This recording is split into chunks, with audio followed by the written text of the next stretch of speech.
ప్రభువైన యేసుక్రీస్తు నామములో దేవుని ప్రజలందరికీ ఉదయకాల వేళలో శుభములు తెలియచేయుచున్నాం. ఈ దినం హెబ్రోన్ క్యాలెండర్ వాగ్దానము, నీతియుక్తమైన బలులు అర్పించుచు యెహోవాను నమ్ముకొనుడి. కీర్తనల గ్రంథము 4వ అధ్యాయము 5వ చరణంలో భక్తుడైనటువంటి దావీదు ఈ మాటలు తెలియచేస్తున్నాడు.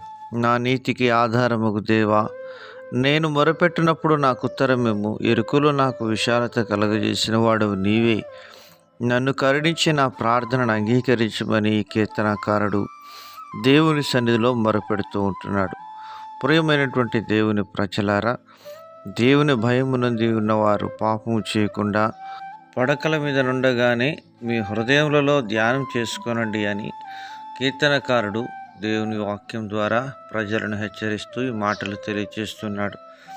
ప్రియమైనటువంటి దేవుని ప్రజలారా, ప్రభు యొక్క దాసుడు తన యొక్క జీవితంలో ప్రభు యొక్క నీతిని గుర్తెరిగి ప్రభువుని ఆరాధించి ఘనపరిచే ఆ యొక్క స్థితిని ప్రతి విశ్వాసి కలిగి ఉండాలని దైవజనుడు మాట్లాడుతూ ఉన్నాడు.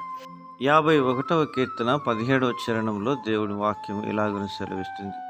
విరిగిన మనసే దేవునికి ఇష్టమైన బలుడు. దేవా, విరిగి నలిగిన హృదయమును నీవు అలక్ష్యము చేయవు. ప్రియమైనటువంటి దైవజనమా, విరిగిన మనసే దేవునికి ఇష్టమైన బలుడు. లోకమునకు, పాపమునకు, మోసమునకు, అపవిత్రతకు మనము ఈ లోక సంబంధమైనటువంటి జీవితానికి విరగగొట్టబడినటువంటి విధానములో మనం ఎప్పుడైతే ఉంటామో ప్రభువుకు మన యొక్క బలి అర్పణ ఎంతో సువాసనగా ఆఘ్రానించేవాడుగా ఉంటాడు. అబ్రహామును దైవజనుడి దేవుడు పిలిచినప్పుడు మరి అన్య దేశమైనటువంటి తన యొక్క పితరుల యొద్ద నుండి తాను బయలువెళ్ళి దేవుడు చూపించేటువంటి ఆ యొక్క దేశమునకు విశ్వాసంతో అడుగులు వేసుకుంటూ వచ్చినాడు.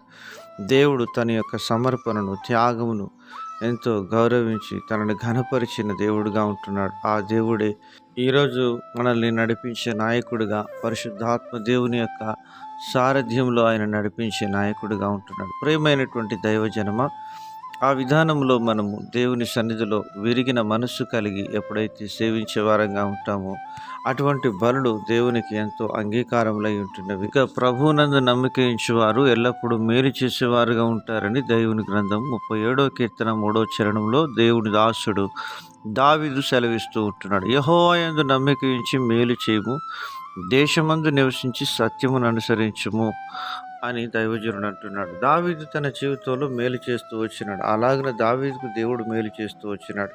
మన జీవితంలో మేలును అలాగున దేవుని ద్వారా అనుభవించుదుము గాక.